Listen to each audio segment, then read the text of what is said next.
What's going on, everybody? Welcome back to Rooted MMA, episode 2 of Octagon Chronicles, and we're here with a very special guest. I'm wishing, first of all, thank you all for watching. I really appreciate it. I want to wish everyone a happy, blessed, prosperous 2022. Like and subscribe. We really appreciate it. And we got a special guest in the building tonight for episode 2. He is the Midwest Chopper. Yes, He's sir. Isaac Dulgarian. He started his career on absolute fire, just reeling off back-to-back fights. The guy is nonstop fighting, and he's in the building tonight. What's up, Isaac? What's going on, brother? How you living? I'm living right, you know? I'm Let's living go. good.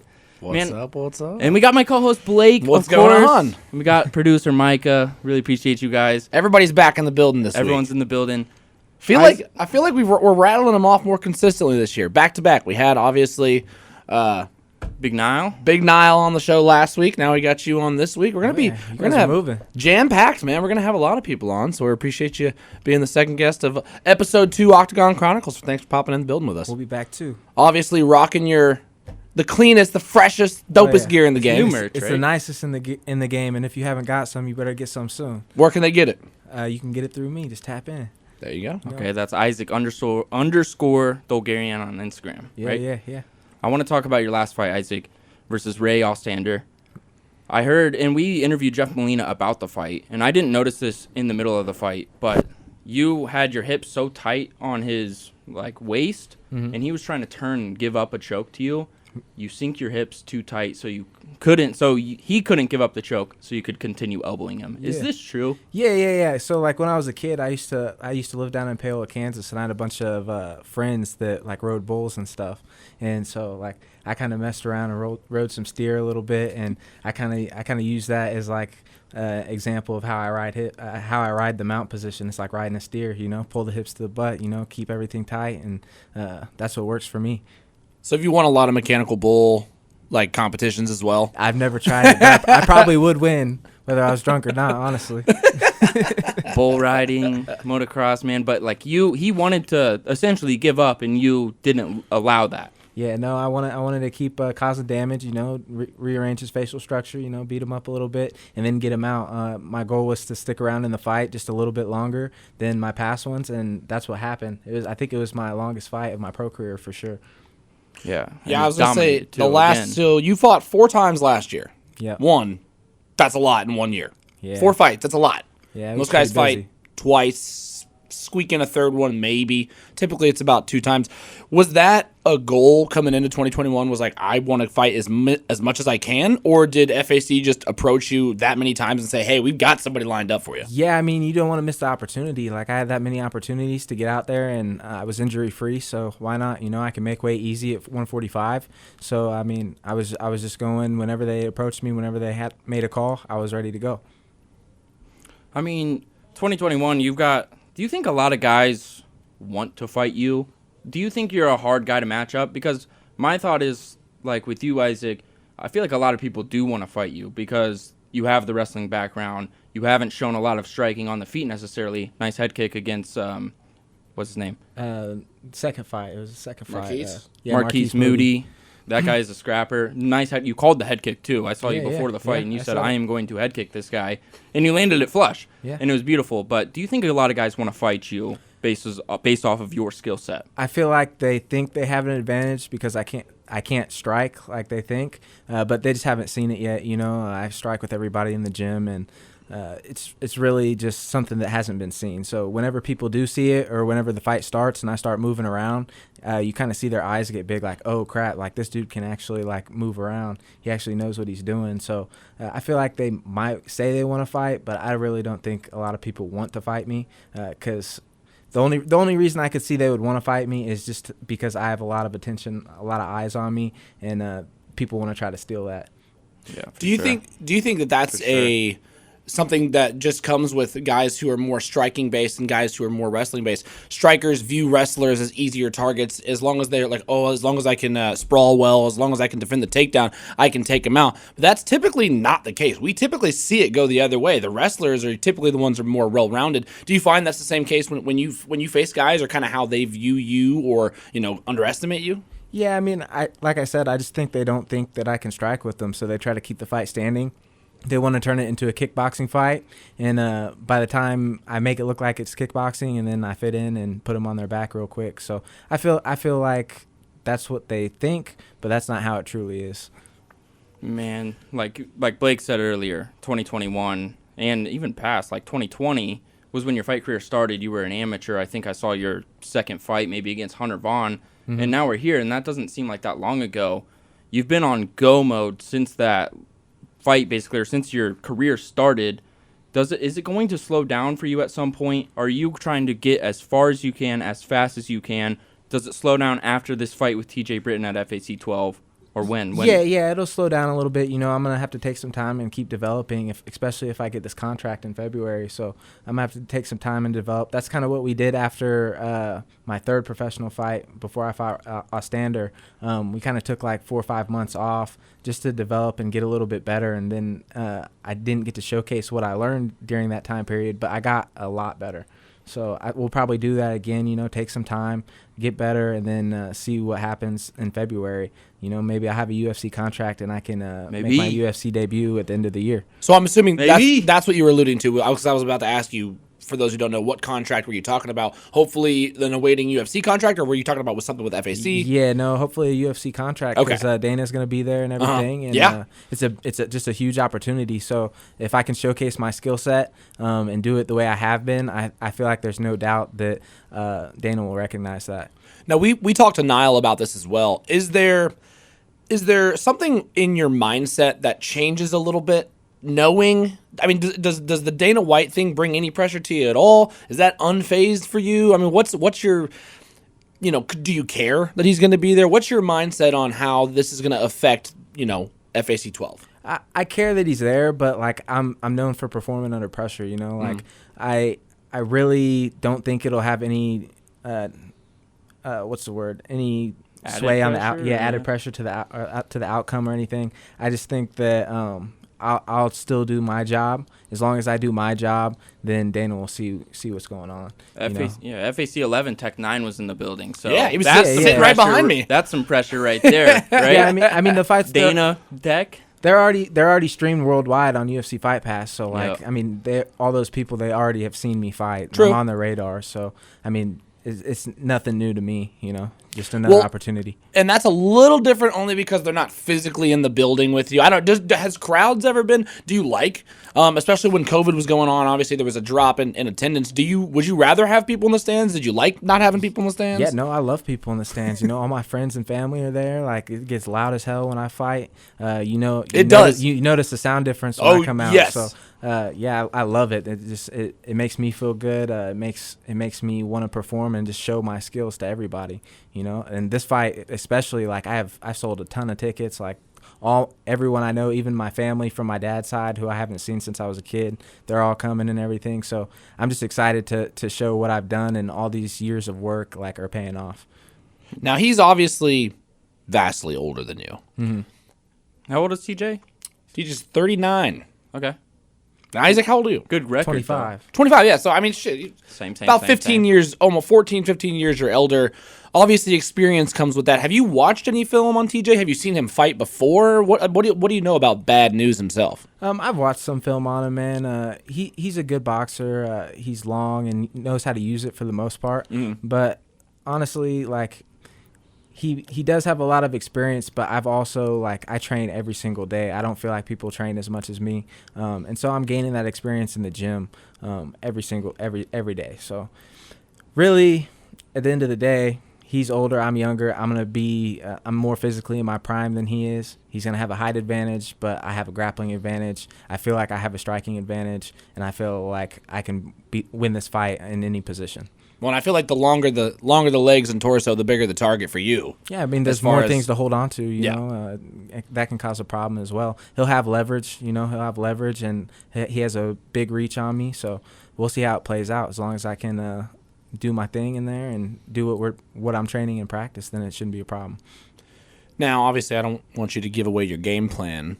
Is it going to be any different than what we've seen before, or do you feel so confident in everything that you've done previously? Because you mentioned earlier wanting to go farther in your fights, because you've been knocking them out first round pretty quickly with everybody. Yeah. Every fight. Every single fight First has not round. got past the first round. And I know you had just said you wanted to take that fight longer. That's why you didn't let him give up or tap out. That's what we're talking about. Riding the bull. Is the approach going to change differently to this fight because of the opponent, or is it more things that you're going to do that's just going to evolve with your game and not necessarily just this fight? Yeah, the last thing you said. I've been constantly evolving, so I mean, I'd love to do the same thing, but it depends on what TJ gives me. If he gives me a different look or I get to a different position, I still haven't shown like 80% of my tools. So, we'll see what happens. Honestly, like that's the biggest thing. Hopefully, it goes the same way all my other fights have. I can get out of there healthy, no damage, and go home, see my family, and do my thing. Is it weird at all with the Mossberg boxing connection, the TJ Britton connection? Mossberg and TJ Brown. TJ Brown is in glory. I mean, you've wrestled. You've probably wrestled friends before. You have a guy that's a coach, and then a guy that's in your gym who's training with TJ Britton, preparing to fight you. Is that like make you feel any type of way, or is it just weird in any way, or is it just a fight? No, I don't think it's weird in any way. I mean, Mossberg's a good coach. He puts in the time. He actually works with my cousin LC Davis a lot to get better. So we have ties there as well. But I just feel like my coaches and the room that we have is way more stacked than what they have down there. And all my training partners are tougher than his. And so I feel like I have the experience advantage. Your cousin LC Davis is a decorated veteran of the sport. He's got records similar to those of James Krause, similar to those of Zach Cummings. He's been in the game for a long time. Has had a devastating injury with his teeth, if you've seen it before. Yeah, broken jaw. It's broken nasty. jaw. It's nasty. What is his advice to you? Have you talked to him in depth about this fight so far? I talked to him a little bit. Not trying to give away the game plan, but he just Secrets, cousin. You can't know. Yeah, but he knows my ability, and he knows like what I bring to the table and what my skill set is, and so we're just trying to play off that, man. Like we know what I'm capable of. We know I'm good everywhere, so we'll see what he gives me. We already have a good idea of how this fight's gonna go and what TJ's game plan is gonna be. So, like I said, we'll see what happens, man. We'll see what happens. Yes, we will. February 6th, FAC 12. Yes. For a fight. Gonna be a good one. Co-main event, and it's for a title too. Like you have a title. I want that strap. Hell yeah! I got a spot for it in my house already. Okay, where is above it the fireplace, right next to your pillow. It's in my bedroom. In the bedroom. Yeah, it's in my bedroom. Okay. You like a case, or like you just cleared a shelf for it, or what's? No, I'm gonna put it. Next I to got the a dresser bees? with a giant mirror and on top of it, and we'll put it up there by the ceiling. I hope Joe Wooster gets that belt fucking spit shine for me though. Yeah, you should get like one of weld those it. mirrors that has like multiple angles, so it's just like reflecting in like 12 different ways. Oh, the yeah, belt. you could do that too. We could do that. Now, You could probably make obviously, you don't want to put the cart before the horse, but do you have anything planned to tell Dana White after the fight? I was actually Ooh. thinking about that last night. I might get me a pin made, special pin, just for me, customized. Let him know that I got that number 2 ballpoint pin ready to go. Is it gonna have a feather, big quill coming out the back of it? That'd be dope. That might be too much, but What if something in there? What if Dana White, after this fight, is like, Isaac, you're a fantastic fighter. You've beaten every guy that's in front of you, and all respect to TJ Britton because he's a fantastic fighter. But if Isaac, you were to win this fight, and he says, I don't think you're ready for the UFC. I would like to have you on the Contender Series. Is that okay with you? Yeah, that's okay, man. I'm gonna get my shot no matter what. I put in the work. I'm hungry. I'm young. He's gonna see the potential, and whether he puts me on a developmental program or sends me straight in, I feel like I'll succeed either way. But I was thinking about that the other night and how that would go. I would obviously be upset, but I just won a title. Just keep it moving. At the end of the day, I just got to keep it moving, keep doing what I'm doing, and then my shot will not be denied. Yeah, take the light out of every situation, Yeah, that's all you can do. Especially a win, man. If that's what happens with TJ Britton, that'd be fantastic. Well, especially in a sport where you literally have to roll with the punches. I'm assuming it's not very hard once Nice you know. one, buddy. Hey, I sat here and thought about that so hard. No, Let's go. but when you do have to, you're really not sure what the future holds, and does that motivate you? Do you like the uncertainty? Does it make you uneasy? How does that make you feel? That's what makes us fighters, man. Like, Yeah. fighters walk into the unknown every time we fight. So we're used to it. We're used to not knowing what happens. You know, I'm out here getting paid like $2,000 to fight 5 rounds. Like, it ain't nothing. I wouldn't do that I would barely do that for 80. Come on now. Yeah, man. I'm not gaining anything but eyes in this fight. You know, I might win a title, but I'm gaining eyes. Like, more people support me, more people know about me, and that's all that matters at the end of the day. Well, plenty of people know about you guys. Like I said, what was it? FAC. My computer just went to sleep on me. FAC what? I was gonna say I think it was 6, 4, 9. 3, 4, 6, 7, 8, 9, 11. I believe 12. it was 9 that we were at where there was a group we were spectating, and there was a group that was sitting in front of us. Yeah. And they were talking all this stuff, and they were like, "Yeah, my boy Isaac. Yeah, my boy Isaac." And as soon as you walk out from the first guy, Jesse Ebert, yes, Yeah. walked out. That was a quick fight. The crowd said, "Hey, what's going on?" You walked out, and the arena exploded. popping, yeah, it it's popping. exploded. Everybody was on their feet. And got mad love. yeah, so clearly you have a good, not a cult following, but you have a great local following here. Have you done, because I've seen, obviously we follow you online and everything, and do you actively try to expand your fan base? Is it more just like, hey, if you like me, you like me? How do you interact with your fans? The biggest thing is I try to reply to all of them. Like, if they shoot me a message or something, I try to respond to everybody. That's why you left me on red, wasn't it? No, I'm just It's like, what'd you say to me? Did you say something weird? I don't You know. said something weird, Blake. But no, I don't really try to gain more followers or anything. I'm not all about all that. I don't really care about social media or anything. But yeah, I just try to be a good person. I think a lot of people see it. They love my fighting style, and I think that carries over to how many people want to watch me. I actually have a funny story about those people that were there. The same people that were hollering my name, they were flirting with the girls in the stands, and the girls in the stands were my girl and my sister. And so it's kind of funny. It was like, you guys are talking to the wrong ones. Yeah. You're talking to the wrong Next girls. row over. You go find your own. These ones You are gotta taken. know. That's gotta, like, if you're at a fight and you're flirting, or if you're at a fight event and you're flirting with a girl, you gotta have a little bit more precaution, I feel like, because they could be messing with like a fighter, and like, personally, I'm not fighting, so Yeah. like, Well, that's like when we were at I believe it was FAC 11, and Mikey England was in the crowd, but I know at some point he had to go take a bathroom break, and he was there with his lady. I would not want to see somebody. He comes back, someone's flirting with the wrong girl. You never know who's going to be at these events. You know what I mean? Just take precautions. Yeah. So just extra precaution. You know what? Yeah, just be careful. You never know who you're talking to. That's funny. I love it. Now, That's advice to you, Micah. Good advice right there. Did you say anything to them, or No, was no, you just no. okay? They're my fans. It's all love. They didn't know. Yeah, like, yeah. I'm sure there was no ill will. Whatever. got- You can't stop that. Yeah, it is what it is. Well, speaking of social media, I believe we talked about this last time you were on the show. It's way better to have you in person now via Zoom. Yeah, welcome in. Yeah, thanks so much for taking the time out We should've said that. and joining the Octagon Chronicles.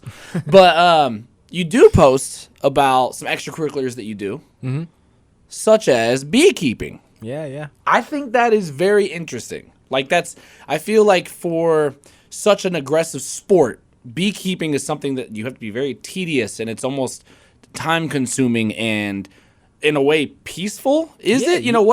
What got you into that? Well, what got me into it was, like, I was in college and I was like reading about bees, and I didn't have any money at the time, but I thought it was really interesting, not only for what they do outside of a hive, but what goes on inside of the hive. Like, there's so many different things that are going on, and like, honestly, they're like little aliens. Like, it's crazy how they work, and they all work in sync and stuff. And it just kind of drew me in. So I didn't have any money. I was piss poor college student. Probably had like $200 to my name. And then I got kicked out of college. Thank you, Dalton Jensen and Andrew Sorensen. Love you for Shout that out. one. Yeah, big shout out UNK Wrestling. But anyways, they kicked me out of school, so I came back and started fighting. my life started changing. Everything started getting better.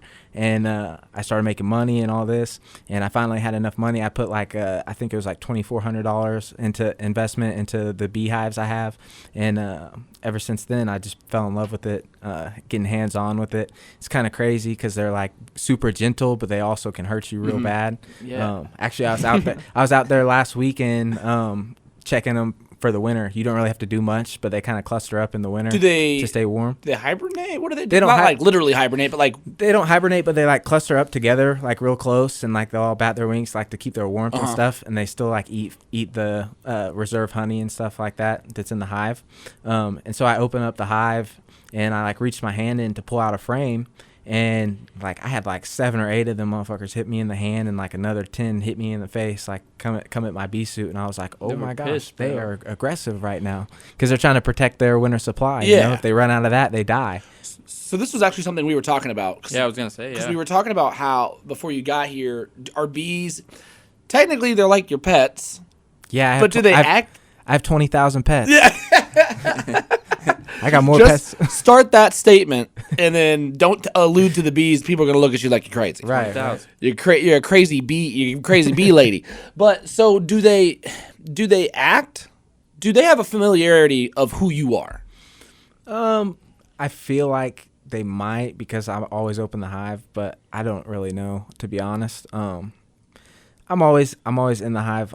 In the summer I'm there like every couple weeks, so I don't know. I feel like they're used to like how I move around and stuff and how I pull the frames out, so they don't get super pissed most of the time. But like there's ways to like make them chill out. Like you can smoke them and it'll kind of make them go like gorge on honey and stuff, and it'll kind of slow them down and like make them like chill out. Are you getting the bees high? Not getting them high. You like smoke. Smoking You smoke them with like pine needles or something like that, and you have like a puffer, and it like puffs smoke in there, and it kind of makes their instincts kick in, and they feel like their hive is on fire, so they go and eat as much as they can, and then it slows them down. It's actually really funny. Yeah, that was. They'll quit trying to sting you and stuff like that. It's weird. So it just mellows them out. Yeah, disorients them and stuff. And earlier you said when you were taking out a slab, how many slabs are in a certain beehive, and how much honey can a bee hive produce in 1 year, let's say? Okay, so a hive there's multiple different types of hives and stuff like that. The ones I have, they're Langstroth hives, and they're 10 frames. So there's 10 frames in each box, and then you have a lower box and the middle box, and so that's kind of where they keep their supplies. And then once once everything starts blooming and stuff in the summer, you add on honey supers. And what that is that's going to be excess honey that you use to harvest. So what's in the bottom 2 deep boxes, you don't touch that. That's all for the bees. Okay. And then you add on these smaller boxes. There's still 10 frames on them, but they hold like probably 30 pounds of honey somewhere in there. And so you start stacking those on top, and they're called honey supers. And you use the honey supers as your own honey. So each hive, I think last year, each hive could fairly easily where my hives are at, yield about 120 pounds of honey a year. Damn, So I was not expecting you that. sell that? yeah, I sold it. I sold it all. I sold out in like a month this past year. Wow. Do you just Blake do didn't that? get some. I did not get any. You did not get any, I also but don't you have any missed out. fly gear. I'm I just missed out of the too. freaking loop I on missed this out bad too. boy. I didn't get any honey this year. Next harvest. Yeah, you gotta get some. Next harvest. Do you do anything else with the honey? Do you make it into other things? I plan on like making like candles and like lip balms and stuff like that with like the beeswax and all that. I just haven't got around to it What's yet. the title gonna be? What's the title? Do you have like a brand name? Yeah. For It's a Marcane Sweet Shop. Marcane is my middle name. Oh, okay. So it's gonna be Marcane Sweet Shop. Marcane Sweet. Sweet Shop. It's And like SHOPPE, like old school. Okay. Sweet shop. And you make candles too, like you said. Yeah. Is there any new hobbies in the loop? Anything you're working on, like in the works? I've been backstage? super busy, man. I've been super busy. I kind of been slacking on all my hobbies, honestly. But Well, you've been busy training. yeah, training, Yeah. making money, coaching, wrestling, What's stuff your- like that. What's your training schedule like? Man, I go every day. Go mode. So what's a typical day for Isaac when he wakes up in train mode? So we can go over my Tuesday schedule. That's my really crazy one. I wake up 7, take my dogs out. I got puppies right now, so I'm kind of dealing with all that too. Huskies, right? Yeah, husky puppies. Okay. Dope. but sick. I got 3 of those. It's kind of wild. But yeah, so I wake up at 7, do all that, and then I got strength and conditioning at 8, and go 8 to like 9:15. Then I go back over to Glory, and I do a pad session like 9:30 to 10, and then I have my morning practice 10 to 11. Then I'll come back home. That's with Kraus, right? The Yeah, pad session. it's with Kraus.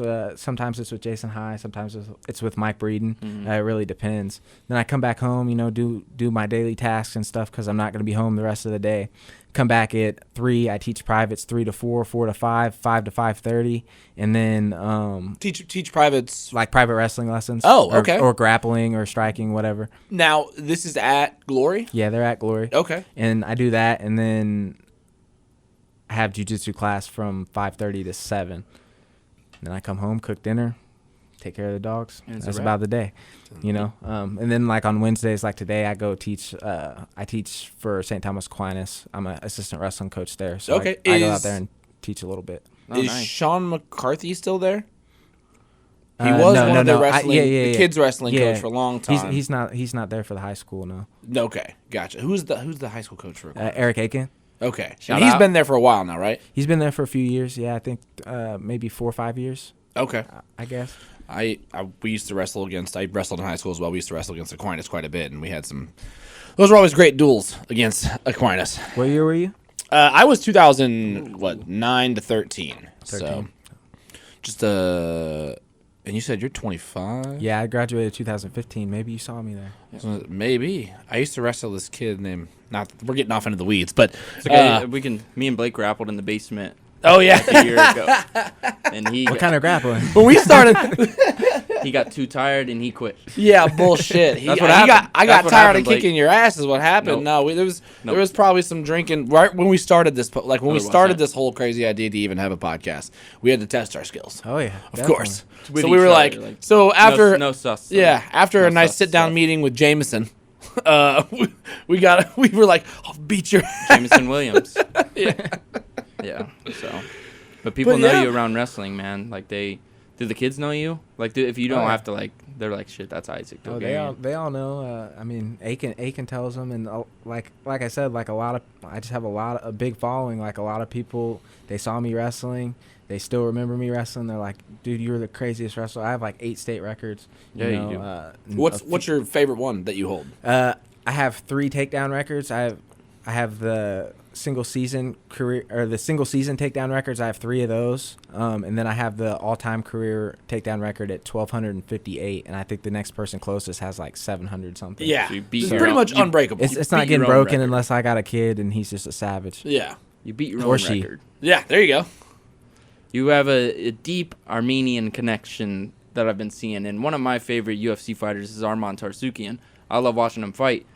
Do you know Arman Tarsukian, and what's the Armenian connection like that you've created essentially online, because these guys mess with you, they fuck with you, and they love watching you fight? What's that like? Yeah, man. I know them. I know all the Armenian UFC fighters. I don't know them personally, but I will very soon. But I don't know. I always watch them fight every time they're on a card. I watch them fight. Caitlin Chukagian, she fights this weekend. We'll be watching her, checking her out.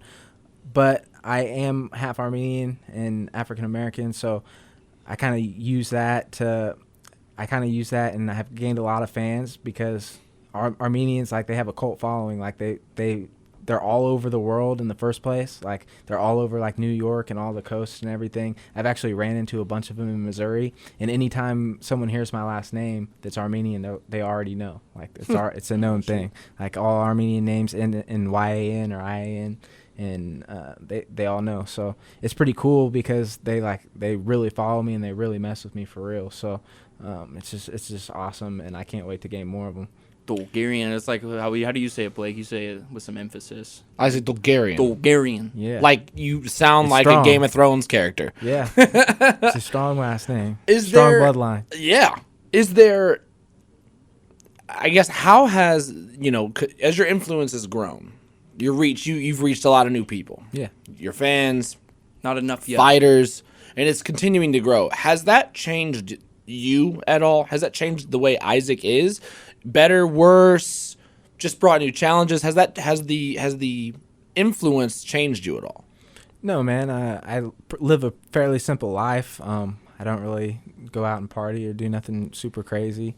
Yeah, we don't either. Yeah, I don't. Not like at all. I kind of just train and stay in my own. I'm in my own little world. I don't know how to do half the things that grown ups do, or like live in the real world. I live in my own little world and Same. just try to stay there, man. Okay. So then, as far as this journey that you've been on, where are you looking to eventually end up? Obviously, you have aspirations to be a UFC champion one day. But in the grand scheme of things, how do you want to be remembered in the fight game?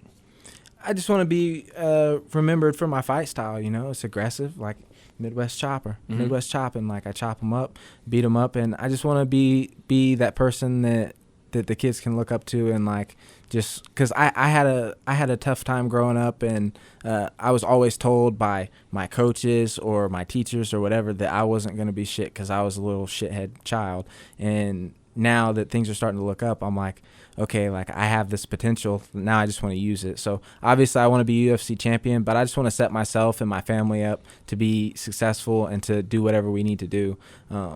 Whether it's like taking care of kids or whatever, I just want to have enough money to do that. And then I also want to be able to coach MMA as well. I'd like to fight for like 7-8 years, get in, get out, still have some mental health left, and be able to coach the younger generation of kids coming up. Does that ever worry you Beautiful. with the because a lot of people talk about it's so funny. People will watch football, and we're big football guys, running full speed, slamming their heads into each other. But then people will watch fighting, mixed martial arts, and they'll say, "Oh, it's barbaric," and it kind of boggles my mind because to me, you see more injury, you see more. I would almost say you would see more catastrophic injuries in football Like people than getting you paralyzed actually and do, stuff. than you do in fighting. Now, that doesn't mean there's definitely consequences to fighting. So when you look at the sport, is it barbaric to you? Is it more ancient and rooted in, how do you view the sport and how people how do you view how people view the sport? I think people get it all mixed up. I mean, in nature, it's natural for animals to fight. Like if a lion walks into another one's territory, they fight. If a dog comes into another dog's yard, what happens? They fight. Fighting is natural in the world we live in, so I don't see it as barbaric. We also have rules, so it's not like we're in the damn Coliseum just killing each other. Like there's a referee there to protect you and stuff like that. I feel like the football players, if they didn't have pads on, they probably would get injured less because, I mean, these are 220-pound men flying at each other and going head-to-head or whatever, hitting the wide receiver as soon as he catches the ball, like before the ball's even in his hands from behind. Like, obviously, that's going to hurt somebody if you take the pads off. Like, we used to play when we were kids. We used to play tackle football with no pads all the time. Hardly anyone ever got hurt, I mean, Because you're trying to respect, that I can't run full speed into you because I'm going to hurt myself if I do. Yeah. So I feel like a lot of the football players, they smash the dude and they get up and celebrate and do all that, and it's just all that rah stuff that doesn't need to be done. But in MMA, like I would say there's less chance of getting paralyzed, but there is like a lot of internal damage of getting hit in the head. One, not only in a fight, but you have to remember we get hit every single day. So you kind of have to moderate that, take punches in moderation, and the better you get, hopefully, the better you get at protecting yourself. Yeah, well said. It's the hits that people don't see in the training aspect. Yeah. I mean, when you train 2-3 times a day, you're gonna get hit a few times. Well, and how many times do we hear about people that have sustained injuries in training camp? They didn't even get to the fight because they had to pull out, or just look at what was it? Well, I mean, Kamaru Usman in his last fight had broken his hand and couldn't do any sparring before he faced Covington. Yeah, I mean the hardest part about MMA is the training. Like the fight is the easier part. The training is what takes the toll on you. especially at Glory, man. Shout out to this podcast. Probably won't be up before the fight, but shout out to Kevin Kroom, who just took a fight on 3 days' notice against Brian Boom Kelleher. Yeah, I saw this that. weekend. I saw that. It's a norm at Glory MMA. It's a badass move, yeah. Hell And yeah. It's a big It's a full respect training to Kevin camp. Kroom. And That's what he said. Full and- training camp, 3 days. Kroom's got some things that he wants to prove as well, obviously. Now, what's your relationship like with the rest of the guys? Do you guys, obviously Glory is everybody who comes in from Glory says, man, it's like a family. It's like it's like a program I've never trained with before. Yeah. They really are like a family. So what's your connection with a lot of these guys? Do you hang out outside of training, or do you guys pretty much just hang during training, or I mean, I got my people, like Yeah. we all got our people that we bond with well, but I feel like we all get along really well. And like you just said, I've been on multiple different teams, like wrestling teams, national teams, all this. Nobody really clicks like that. Like there's never really people trying to help the the younger guys out or anything like that. Like when I first came to MMA, James Krause put me with Mike Breeden, and now he's like my big brother. Like me and him, like we could trust each other with anything. And he kind of took me under his wing, started working me, and I feel like that's a big reason why I progressed as fast as I did. Just from the help of him and Krause and all the coaches, they're just there helping me. Even the people on my team, Jeff Molina, he sees me doing something wrong, he'll tell me. I want to be the best. Let me know. That's a good relationship. I feel like that good dynamic. Yeah. Yeah, I feel like it's rare, probably, to have. Maybe not so much since they're not necessarily in your weight class, but just to have people be so encouraging when you're all doing the same thing. Right. I mean, if you go to other gyms, like I feel like a lot of them. I've only been to a couple, but I feel like a lot of them, they're only out for themselves and not really there for everyone. So I think that's a big part of our culture down at Glory. It's true. Like private trying to prove a point in training versus trying to make each other better. I could see that being a thing. For at sure. other Like gyms. I went out to Vegas and they were out there trying to kill me. Like for real. They weren't playing. They were trying to fight. Where'd you And I go? was just Extreme like- Couture or where? Yeah, I was out at Extreme, and I had a couple guys. They were trying to fight. They didn't like the new guy. Which I mean, yeah, you got to defend the castle for sure. But like, come on, chill out, dog. Like, I'm just trying to get better. That's why I'm here. Well, yeah, don't mess my career up just because you have an ego issue or you're trying to almost play, initiator into the new gym, because we all have to be able to play. Like you don't want to intentionally hurt somebody while you're training just because you were trying to go hard. Right. Mm-hmm. Yep. You see that a lot. Yeah. Man. And it's kind of sad, but that's how the sport is. Sport, man. Big egos. Well, I think this was a fantastic podcast. I mean, Blake, you got any final questions before I issue my final statement? Really, I was just gonna say, kind of, if you had one, kind of final thing to your for the fans, Isaac message for the Dulgarian fans, fans. message for the Midwest Chopper family out there. What can they expect from FAC 12 coming up? Man, just stay tuned for a show. Get your popcorn, your soft drink. Be ready to watch the show. We got a lot of big fighters. A lot of my teammates are fighting on this card. It's going to be one of the best FACs that there has been, probably the best. So, And I think, Isaac, like you're a fantastic prospect. Once you do make it to the UFC, win, lose, or draw against TJ Britton, I think you'll be in there. I think people and MMA fans will fuck with you just because of you. You won't have to do anything extra or be anything extra on Instagram or online. I think people will fuck with you just because you're Isaac Dulgarian. yeah, you just got to be authentic, man. Be Yep. yourself. Keep it moving. Well, Isaac, we appreciate you coming in, man. Hell yeah, thank Yes, you. sir. Great Thank show. you, guys. Wish everyone a prosperous 2022. Happy, healthy. Everybody like and subscribe this video. Peace out. Peace. Deuce.